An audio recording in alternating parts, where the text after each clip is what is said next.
moving on to the next topic, I would like to call upon the chairpersons, Dr. Jaishankar CA, who is the consultant physician, diabetologist, and professor of medicine at Vaidhi Institute of Medical Sciences, Bengaluru, and Dr. Suresh KG, who is the consultant physician and diabetologist at Manipal Hospital, Bengaluru. We welcome you on stage, doctors.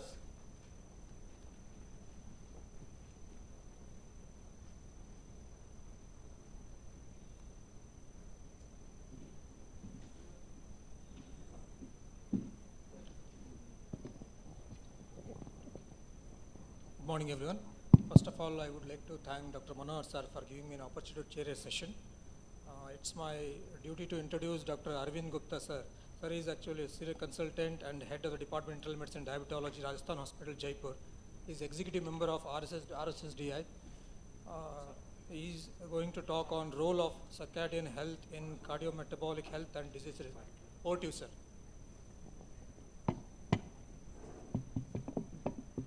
Over to you, sir.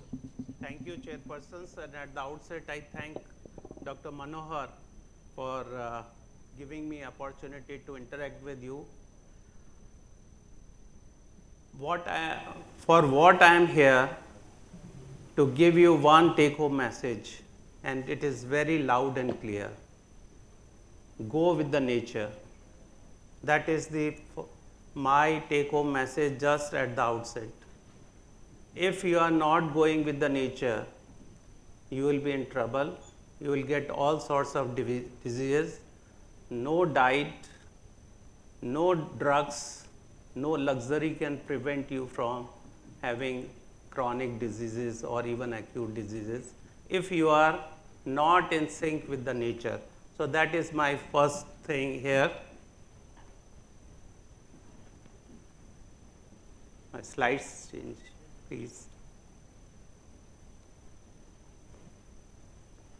So what I will be talking to you about the circadian rhythm, and go with the circadian rhythm. These are my disclosures, and just understand what is the circadian rhythm. What is the nature has created night and day, dark and light. This is what the human circadian clock operates on a 24.2 cycles. That is require daily light cues to stay aligned with the time. So you actually need the light to start with the day and your circadian rhythm. And dear friends, this is a very important thing. Exposure to bright light at the wrong time can shift the body clock by 1 to 3 hours. How it will be there, I'll tell you just now. So actually there are two peaks. One is known as cortisol peak, one is known as a melatonin peak. Cortisol peak actually occurs 9 a.m. in the morning, and melatonin peak actually peaks in the 3 a.m. in the night. How they are working in sync?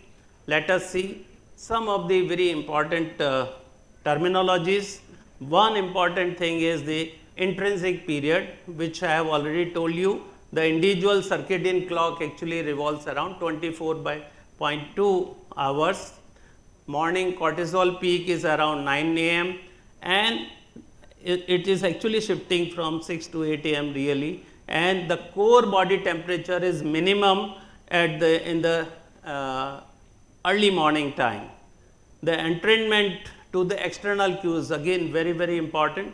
Nighttime melatonin rise around 9 early evening, and then it comes around 9 to 10 p.m. and there is an afternoon temperature peak. So dear friends, light actually acts as Z-burger. This is the primary synchronizer for circadian rhythms. So those who sleeps late or wake up late in the night, they are into trouble. This is for sure. And then we have to go with two cycles, melatonin cycle and cortisol cycle. So this is how our actually circadian rhythm starts. In the morning, around 4 a.m. to 6 a.m., when the first light comes, the sun comes and the first light goes from the eyes to the this photosensitive retinal ganglion cells, the photoreception. The first thing goes, and what it does, it actually goes to the signals retinohypothalamic signals, they conveys light information directly from retina to your suprachiasmatic nucleus. So, that is the actually master clock in the hypothalamus. This is a suprachiasmatic nucleus, and it actually integrates all the things which has taken from the light in the morning, and it has around 20,000 neurons. Then it adjusts the circadian force. This is a master clock, suprachiasmatic nucleus, and then there is a timing output. This SCN actually radiates these timing signals via the neural, hormonal and temperature pathways to every organ in our body. So, that actually regulates from the taking the cue from the light, then it actually send the signals, and there is a peripheral entertainment. Then your liver, the pancreas, the kidneys, everything, they take the cues from the master clock and they work as a peripheral clock, and then your whole body alignment occurs. This is how our circadian rhythm works. So, this is what I was talking to you about. This is the light input, that is via retina, goes to the suprachiasmatic nucleus. So, now what happens? This is the central clock and this is the peripheral clock. Our organs talk very intelligently with each other, that is known as inter-organ talking. So, how this happens? If your clock and alignment is very proper, your metabolic activities, your hormonal activities, your cardiovascular system and your autophagy works very well once this alignment is there.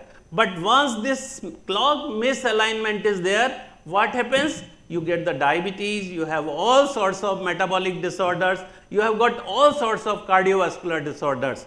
So, this clock misalignment is actually very dangerous. So, now what happens? This is what I was talking about. This is the eye where the retinal ganglion cells are there, they take the eyes, and this is very important. Those who sleeps or wake up very late in the morning, they don't get this type of circadian cues from the light, and this goes from the suprachiasmatic nucleus, and then there is a peripheral clock. So, there is a whole circadian clock. Our body works absolutely synced with the circadian clock. Was our master clock, suprachiasmatic nucleus, and then peripheral clock, and how they work. If you see here, this is a cortisol secretion occurs in the morning, taking the eye cues. There is an insulin secretion around 8 or 9 a.m. There is the elevated testosterone around 9 a.m. The peak alertness. So, if you want to really do your cognitive work, some very constructive work, please take the time from 9 a.m. to 12 a.m. That is the best time you can have the best decisions what you want to take in the date period. And then there is the greatest cardiovascular and skeletal muscle strength around the afternoon. That is having the best period. So, what I have heard in the morning, that exercise if you do in the afternoon, that is one of the things when your skeletal muscle system is at the peak, and then there is a peak in the lipid levels around 6 p.m. Then there is a peak in the body temperature around 7 p.m. Peak neutrophil levels around 8 p.m. Then melatonin secretion begins and the night, and gradually now you have a deep sleep that actually gives you the relaxation in the next day. And what you want to do the best work in the next day, you want to have the best sleep, and this is how our circadian rhythm works. So, little thing about how it disrupts. When you have a disruption of this circadian rhythm, then you get this type of intermittent hypoxia because of the obstructive sleep apnea. You get the insomnia disorder because of the sleep disorders. Sometimes it is a hyperarousal, and there is a definite chronic misalignment. That is again very important, that conditions like delayed sleep wake phase, that is very important these days with the youngsters. Shift work disorders, chronically misaligned internal time with the forced external societal demands. So, that is very common these days with our youngsters who work late in the night. They see televisions and all things in the night and wake up very late in the morning. So this is the phase driven waveform. Just you see, this is a suprachiasmatic nucleus wave. This one, if you see here, this, and then actually it beautifully aligns with the peripheral clock. I will not go into the details, but this is very important, that if you have a dyssynchrony of this circadian rhythm what I was talking about, it actually causes the behavioral trigger. Then it leads to autonomic and endocrine shift, molecular uncoupling, very important, that it increases the inflammatory cytokines, oxidative stress in your body, it causes inflammation, progression, and ultimately what is the clinical outcome? There is ectopic fat deposition, you get the MASH, you get the obesity, you get diabetes, you get everything, cardiovascular disorders, if your misalignment is there with the circadian rhythm. So dear friends, this is the very important thing. This is the background what I have already talked to you, that if you have a bad sleep or something like misalignment, then you have the disorders like delayed sleep phase, advanced sleep phase, and all sorts of sleep disorders. And the treatment, now the people require treatment from the behavioral modification like CBT, cognitive behavioral therapy, or light therapy or melatonin, and some medications they require. So there is circadian disruption, and that is the most important presentation slide for me, and that is the causes of circadian disruption.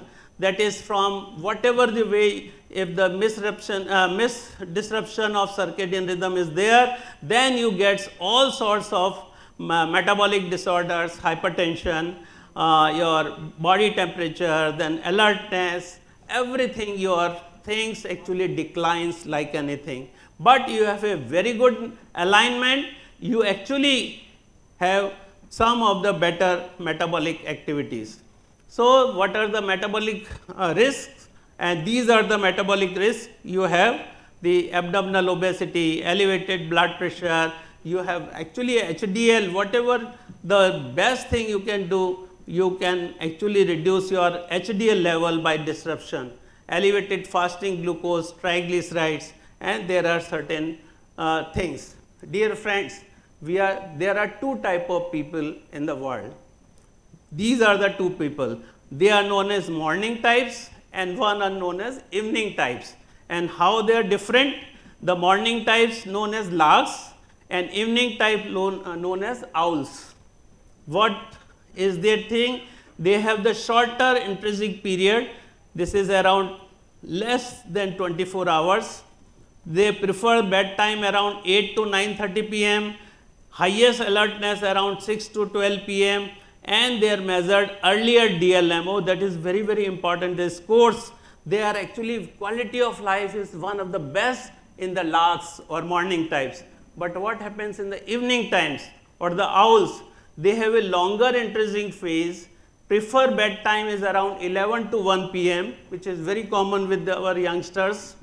They are measured later DLMOs, and disadvantages, regular chronic misalignment occurs to these owls. So now the sleep disorders, very important. You should not have more sleep, you should not have a less sleep. 6 to 8 hours, or ideally it should be around 6 to 7 hours of sleep is ideal for each and every person for the best of their quality of life. There is a U-shaped curve always. There is if you should not have a more, you should not have a less.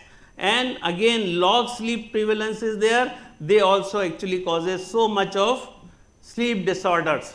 Then other than the total amount of the sleep, you should have a not have a fractured sleep, or it is known as quality of sleep should be the best. Otherwise, again, if you have a fragmented sleep, then it causes a problem.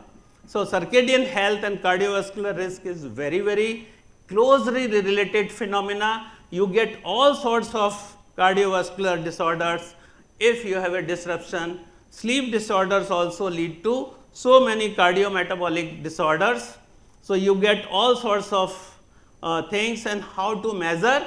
There are few measures. You can have the circadian rhythm by polysomnography, by home sleep apnea testing, this is known as SSET, and some of the now clocks, Manoj is here, I think actigraphy, they are very, very popular in the West these days. They have the gadgets like actigraphy, and you can measure your circadian rhythm. So this is very important. You have a history and screening tools, actigraphy variables are there. You can do your metabolic profiling, and then there are circadian phase markers. Now they are coming known as DLMO. This is not dim light melatonin onset, and you can measure very clearly. So dear friends, you can have the intervention, the important intervention like blue light guidance, limitations, behavioral integration, and importantly, this is how you should have a best sleep hygiene. You should maintain consistent sleep-wake schedule, not more than 30 minutes in a day period. If you are sleeping around 8 or 9 o'clock, then around half an hour you can have the difference. Then you have a bedroom complete darkness. This is again very, very important. Pre-sleep routine is very important. You should not have too much of beverages before going to the sleep, and you have to avoid the caffeine and all these things. So you have the supplements. If you don't have, melatonin is there. We are using melatonin definitely. If you have a magnesium deficiency, that can also help in the regulation of your circadian rhythm. Valerian root have been tried. Certain other medical supplements have been tried, but they are not proved, but they can be tried and they can help you. So dear friends, this is my last take home message. Other than the first one, morning bright light is the most important thing. Please wake up early in the morning, take the light clues, have the good cortisol secretion, and become energetic whole day. That is the first mantra. Breakfast within 1 hour, high protein breakfast is needed. Then your scheduled cognitive work, you should peak around 8 to 12 a.m. and then midday lunch should be around 12 to 1 o'clock. So this is the last one. Every word is important in this. Circadian disruption and sleep disorders are not peripheral life cycle factors, they are active, modifiable drivers of the cardiometabolic disease.